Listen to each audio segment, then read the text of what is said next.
Earlier today, President Barack Obama held a press conference to address the failure of Congress to ward off a series of automatic spending cuts known as sequestration, and he had some interesting ways that he wanted to frame the cuts and make sure that people place the blame in the right area. So let's go to the first video of that. Even with these cuts in place, folks all across this country will work hard to make sure that we keep the recovery going. But Washington sure isn't making it easy. At a time when our businesses have finally begun to get some traction, hiring new workers, bringing jobs back to America, we shouldn't be making a series of dumb, arbitrary cuts to things that businesses depend on and workers depend on. So there we go, dumb and arbitrary, sequester, I can't believe it. Obviously the president has nothing to do with it, and so it's okay. Yeah. Now the one thing that Bob Woodward was right about is that the sequester idea did originally come from the White House, right? Jack Lew, et cetera. Now the Republicans signed off on it, so everybody's guilty on it, but I honestly don't think the sequester is that bad. I would prefer it to the other cuts. I would prefer it to Medicare and Medicaid and Social Security cuts, because at least half of it comes from defense. We'll get those too. Yeah, well, I don't feel the same way. Like, I've been doing more research. I mean, I haven't been covering it nearly as much as you have over the past few weeks. But so obviously I'm right. But anyway, keep going. Probably. But when looking over the list of the different things that are being cut, I have to imagine, okay, so if this goes through, what do the Democrats or liberals lose, and what are the conservatives lose? And I feel like we're losing so much more, so many different areas that, like, if you cut both, you've cut both the Department of Defense and you cut the social programs. Think about in 4 years if we have a Republican president come in. You think he's gonna have a hard time raising spending for defense? A lot easier time than a Democratic president will have in the next few years raising back up, spending on scientific research and food safety and HIV John, tests and things like that. I think you're right about that, but my sense of it, and correct me if you guys think I'm wrong, is that they're going to cut that stuff anyway. You know what I'm saying? So we might as well get the defense cuts? Yeah, exactly. I mean, it's not like if they do something else that's different than the sequester, they'll be like, oh, we didn't mean all those spending cuts. No. They're going to do spending cuts anyway, and it's not just going to be from Medicare, Medicaid, and Social Security. It's also going to be from discretionary spending. So where's the upside for us? I mean, a little less from discretionary spending, if we're lucky. So I just don't see that much of an upside. Yeah. So Barack Obama definitely wants to make sure that if this goes through, he wants people to place blame on the Republicans. And he's also, I think, pretty cleverly anticipating bad economic news in the next few months. And so in this next video, he addresses how he's going to respond to those reports when they come out. Not everyone will feel the pain of these cuts right away. The pain, though, will be real. Beginning this week, many middle-class families will have their lives disrupted in significant ways. The longer these cuts remain in place, the greater the damage to our economy. A slow grind that will intensify with each passing day. So every time that we get a piece of economic news over the next month, next 2 months, next 6 months, as long as the sequester is in place, we'll know that that economic news could have been better if Congress had not failed to act. And let's be clear, none of this is necessary. It's happening because a choice that Republicans in Congress have made. They've allowed these cuts to happen because they refuse to budge on closing a single wasteful loophole to help reduce the deficit. So I have 2 notes on that. One, the politics of it, I think he's playing well. Yeah. You mentioned, Michael, that when he says... Let's be clear, let me be clear. That shows he's about to do some sleight of hand where he's going to sort of, whatever he's going to tell you is not necessarily going to do. It's a trick I do with my son where I'm like, okay, let me be clear. And then I'm like, okay. Anyway, but it's good politics. He says, oh, it's the Republicans' fault. Can you believe it? Most Americans already blame the Republicans for it. So he says, these guys are going to cost us all these cuts, the devastating cuts, et cetera. And if that's all you care about, you say, hey, you know what, well played, right, on that. Now, on the policy front, again, I'm curious what you guys think. I think that I don't really believe him. Like, all these, devastate, oh my God, we're going to have to release every criminal in jail, and it's going to rain frogs if we let this happen. And he moved the aircraft carrier out of the Persian Gulf, and they released some undocumented immigrants who were, by the way, the lowest priority, who were not criminals or anything like that. But Is that political? Of course. Can we? I mean, I don't. This is not my area of expertise. So, this was Obama's idea, right? This was the White House idea. So if it was such a horrible plan to begin with, did the White House always assume they were going to be able to get out of sequestration? I assume so. That was the gamble. So Yeah. they knew they were signing on to this possibly draconian thing that they would not like, but did it anyway with the sense that they could get out of it at some point. So that's is that correct? interesting. That is. And so that's the interesting part, right? So first of all, even during the debates with Romney, he said, "Oh, the sequester's never going to happen." He said that flat out, right?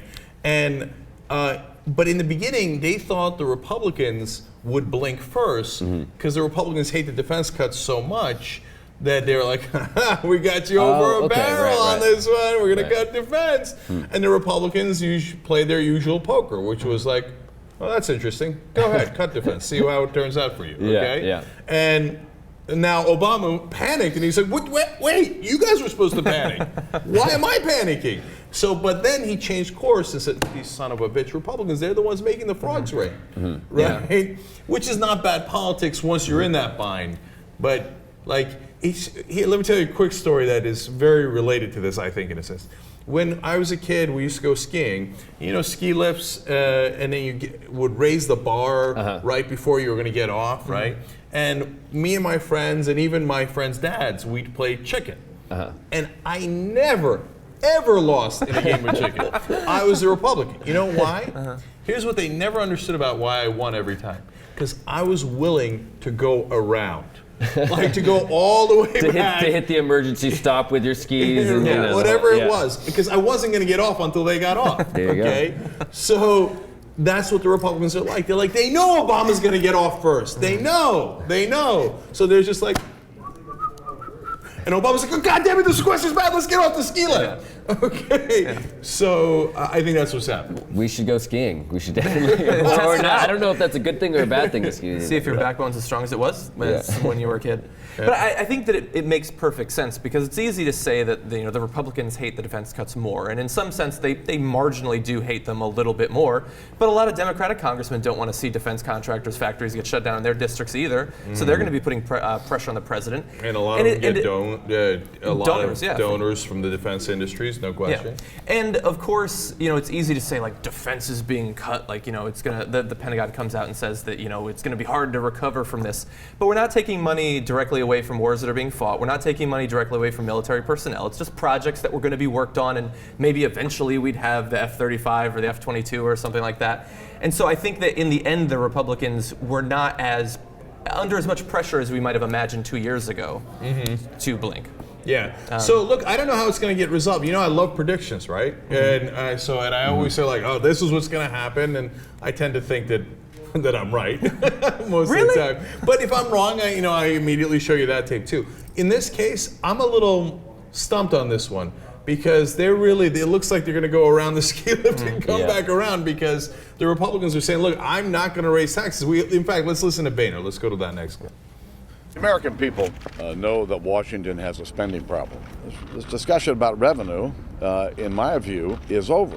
It's a very nuanced, serious approach to the topic. Yeah. Done. Yeah, and meanwhile, though, the polls are dead set against him. President Obama looks like he's actually a little bit better negotiator this time around than he was in his first term. So he's like, why should I bend when I've got... Well, go ahead. What are the numbers, John? Yeah, so let's see. We've got Americans on how Republicans in Congress are handling federal spending generally. Only 26% actually approve, with 67% disapproving.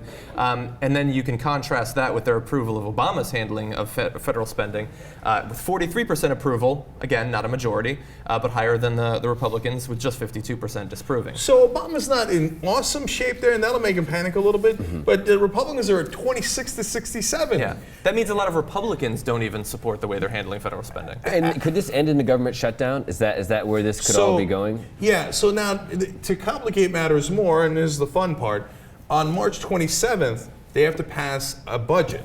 And if they don't, then the government shuts down. So both are heading down that river at the same time, or it's like one of those old math problems. The train is coming at 80 miles an hour this way, and the other one's coming at 100 miles an hour this way. When are they going to crash into each other? Well, the answer might be March 27th. And so over the next couple of weeks, at some point, a panic will set in because both those trains are headed towards each other. and then you got a lot of fires going on at the same time. But somebody's got to blink. Either the Republicans are going to raise taxes or they're not.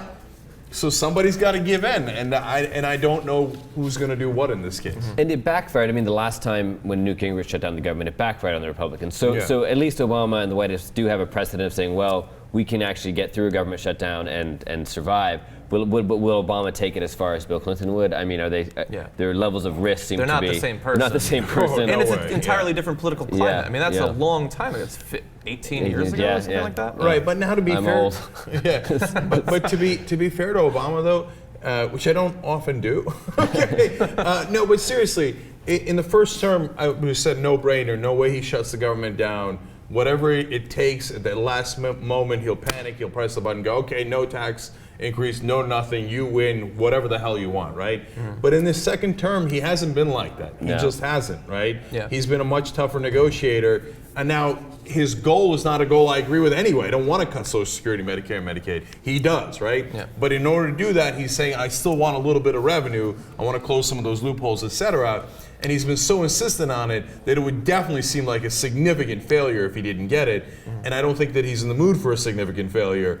And he's been a little tougher, so I don't think he's going to fold as he has in the past. Not to say that he won't fold overall, not to say that progressives will be happy with the final results, but not the complete cave-in that we used to have. Yeah. So that's, again, why I get to the conclusion of something might crash significantly before we have a resolution. He could survive a government shutdown and still be more popular than Congress. I mean, If they riding took it this that way. far. If they took it that far, I think they could actually survive it and get out okay. I mean, there's some chance that they do a government shutdown and the Republican Party does not survive. Yeah, well, I mean, they're in really bad shape as it is. If they take the government over the cliff, they're going to be considered unbelievable radicals. And in 2014, they might get routed in a way that they could not possibly anticipate. Like, they got a wake-up call in 2012, but they're still mainly asleep. Okay? And it's like my favorite clip of all time, Dr. David D. Schultz with John Stossel. 2012 was this. 2014 might be this, right? And that's when Stossel ran, right? After he picked himself up. So, But you never know. 2006 was a pretty big slap in the face. In 2008, not so much. They did much better. The most amount of damage that was done to the Republicans, ironically, was in 2010, where they got their false hope. Do you see what I'm saying? Yeah. Because they won a little bit in 2010, and they thought, oh, we're back, we knew it, everything's fine. And that might have actually precipitated their ultimate they lost the plot. decline. They lost the plot after that. Yeah. They thought they had a mandate, and they were entirely mistaken, as was shown in the last election, presidential election. Yeah, and if they keep going this way and they shut the government down in 2014, they might realize that they were mistaken about everything.